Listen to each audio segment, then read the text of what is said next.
Assalamualaikum warahmatullahi wabarakatuh. Selamat pagi. Kita masih ada di Royal Safari Garden. Jadi ini adalah salah satu lokasi di mana kita temukan masih banyak pohon ya. Masih ada pohon beringin ini, kemudian ada pohon pohon jambu, ada pohon alokaria, pohon agatis dan sebagainya. Nah, saya masih menceritakan tentang masalah air dan nilai air. Jadi hutan itu salah satunya adalah menghasilkan nilai air. Air inilah yang memiliki nilai yang sangat tinggi, Jadi seperti ini, air sungai seperti ini dihasilkan dari luasan resapan suatu hutan. Ya, kalau ada hutan seperti ini ada resapan. Nah, dengan hujan jatuh, kemudian jatuh ke permukaan tanah, sebagian dia akan dilepaskan dalam bentuk ditahan oleh daun, kemudian diuapkan. Yang itu kita kenal namanya intersepsi. Intersepsi itu air yang diuapkan karena jatuh di daun tidak lepas. Nah, sebagian air hujan yang memang tidak bisa dilepaskan oleh tajuk pohon seperti ini, maka tembus ke bawah. Nah, itu yang kita sebut namanya air tembus. Nah, kemudian setelah jatuh menjadi air tembus, sebagian mengalir melalui batangnya. Jadi mengalir batangnya seperti ini. Kalau pohon beringin seperti ini kita temukan misalnya di sini, ini aliran batangnya akan mengalir di batangnya ini. Ya, ini yang kita sebut namanya dengan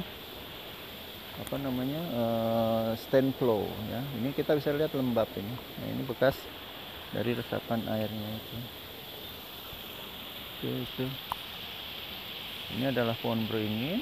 Nah, seperti itu. Jadi dia mengalir melalui aliran batang ya, aliran batang, atau disebut juga dengan istilah namanya stand flow.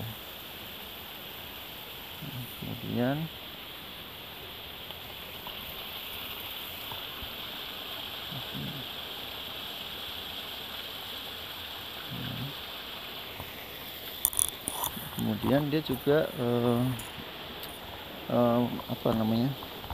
jatuh ke tanah, dia meresap ke dalam tanah melalui tanah ya, seperti ini. Maka kita kenal namanya istilahnya dengan infiltrasi. Jadi proses-proses itu tentunya akan meningkatkan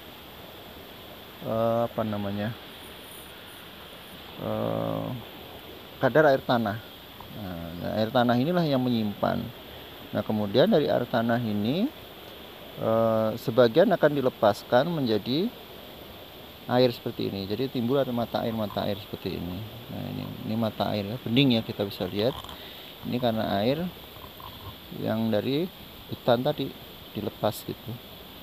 Jadi air yang dilepas dari hutan itu selalu bening, selalu bersih, dan biasanya memang juga siap diminum gitu. Nah, ini ada pohon beringin, terus ada air seperti ini. Ini ada resapan dari hutan tadi ya. Nah, kemudian setelah jatuh di permukaan tanah, dia akan sebagian, kalau tidak bisa meresap, maka dia akan melimpas ya. Melimpas itu di atas permukaan. Kalau bahasa asingnya run off namanya. Jadi melimpas dia. Jadi dari hutan ini dia jatuh dari atas tadi ya, aliran batang, dari true fall atau air tembus, kemudian dia akan masuk melalui infiltrasi.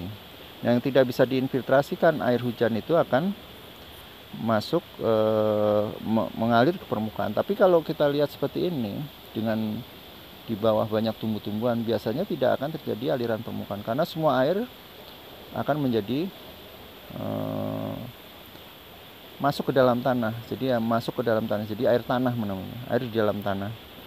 Nah, masuknya air di dalam tanah itu kemudian kita sebut namanya gerakan air di tanah, di dalam tanah. Itu disebut juga perkolasi. Nah itu, jadi itulah proses air itu tersimpan di dalam tanah ini.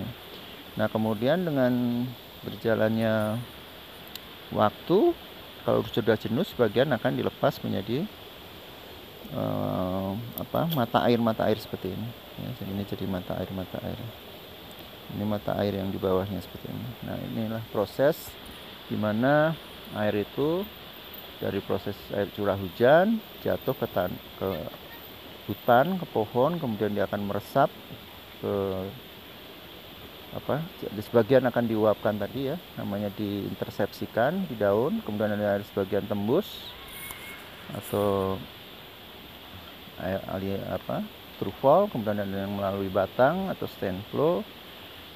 Bagian jatuh ke dalam tanah, di permukaan tanah, dia akan dimasukkan dalam bentuk infiltrasi. Kemudian tidak disimpan maka dia akan mengalir menjadi aliran permukaan. Nah kemudian air itu disimpan di dalam tanah, dan setelah jenuh airnya maka akan mengalir menjadi mata air seperti ini. Nah itulah proses ya. Jadi bagaimana hutan bisa menyimpan air, dan ini adalah kalau dalam satuan luas mata air itu terkumpul lah menjadi ini, jadi air yang banyak seperti ini. Sekian ya, laporkan dari Royal Safari Garden. Terima kasih. Assalamualaikum warahmatullahi wabarakatuh.